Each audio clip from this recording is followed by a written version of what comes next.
Awali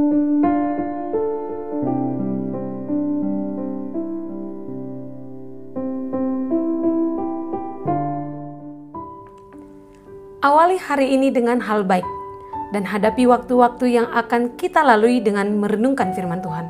Sebelum kita merenungkan firman Tuhan, mari kita berdoa. Damai sejahtera Allah yang melampaui segala akal, kiranya memelihara hati dan pikiran kamu sekalian di dalam nama Tuhan Yesus Kristus. Amin. Jemaat yang terkasih dalam nama Tuhan Yesus Kristus, Renungan Harian HKBP Sutoyo Senin 29 Maret 2021 tertulis di Matius 24 ayat 14. Demikian dikatakan, dan Injil kerajaan ini akan diberitakan di seluruh dunia, menjadi kesaksian bagi semua bangsa. Sesudah itu barulah tiba kesudahannya. Dalam bahasa Batak dikatakan, los baritano tondo barita na ulion, nataringo tuha rajoni dilia portibion. Lau maka tidak koca tu saluhut bangso, dung pei asaro ujungna. Demikianlah firman Tuhan. Dunia sekarang ini sedang menunjukkan kepada kebinasaan kita. Dunia tidak menunjukkan tanda-tanda memperbaiki diri. Hidup manusia di dalam dunia ini lamban laut semakin sulit. Tuhan Yesus sendiri berkata bahwa dunia akan mengalami goncangan-goncangan. Berbagai kesulitan hidup akan muncul dalam dunia ini. Semua itu harus terjadi menjelang zaman baru. Teks Matius pasal 24 ini memberikan informasi kepada kita bahwa intensitas kejahatan semakin meningkat. Di samping itu, intensitas penyesatan terhadap orang-orang percaya juga semakin menjadi-jadi. Hal ini menunjukkan kepada kita bahwa dunia bukan tempat yang aman, karena dunia dan keindahannya hanyalah sementara. Semua yang kelihatan hanya sekedar fantasi. Fenomenanya tidak kekal. Permulaan menjelang zaman baru ini memang harus kita lalui. Bagaimana caranya menyambut hari kesudahan itu? Dan bagaimana pula supaya kita tidak terseret dalam tipuan dunia ini? Cara menyambut hari kesudahan itu ibarat kita sedang membangun sebuah jalan. Maka ketika kita membangun sebuah jalan diperlukan penataan batu-batu yang besar dan harus dipecah-pecah dan ditata dan disusun sedemikian rupa.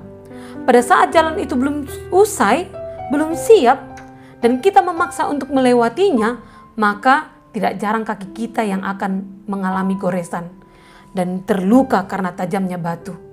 Sedangkan jika kita melewatinya dengan menggunakan kendaraan bermotor, maka tidak jarang juga roda akan tertusuk batu dan menjadi rusak atau bahkan akan meletus. Tetapi semuanya itu akan menjadi baik setelah mengalami proses pengaspalan dan penghalusan. Maka semua jalan yang mulus dan kenyamanan berkendaraan akan segera kita nikmati jikalau itu proses itu sudah kita lalui. Begitu pula akan kedatangan Tuhan Yesus Kristus yang kedua kalinya.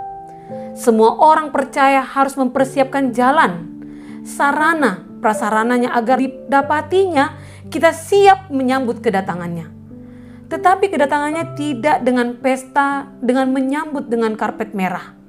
Tetapi mari kita lihat di dalam kitab Yesaya 29 ayat 6 atau di Lukas 17 ayat 24 dikatakan, kedatangan Tuhan Yesus akan didahului dengan guntur, gempa, suara hebat dalam puting beliung, dan nyala api yang hebat dan akan memakan habis segalanya.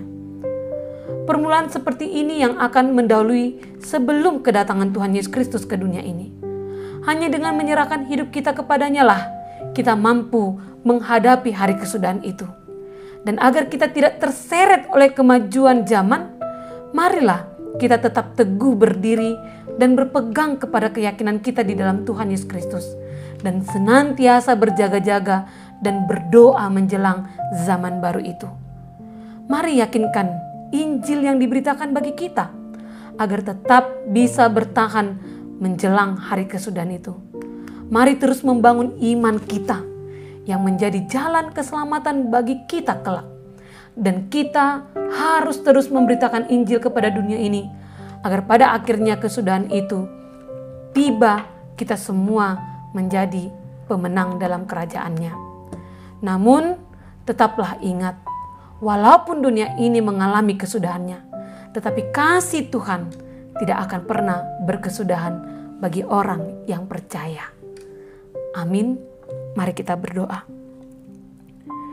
Tuhan, kami telah mendengarkan firman-Mu yang menyatakan bahwa dunia ini akan berlalu bagi kami. Dunia ini akan mengalami kesudahannya. Namun kasih-Mu tak akan berkesudahan bagi kami. Oleh karena itu teguhkan iman kami Tuhan.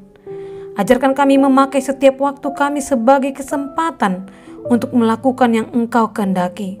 Sebagai buah iman kami kepadamu, ya Tuhan. Terima kasih ya Allah. Amin.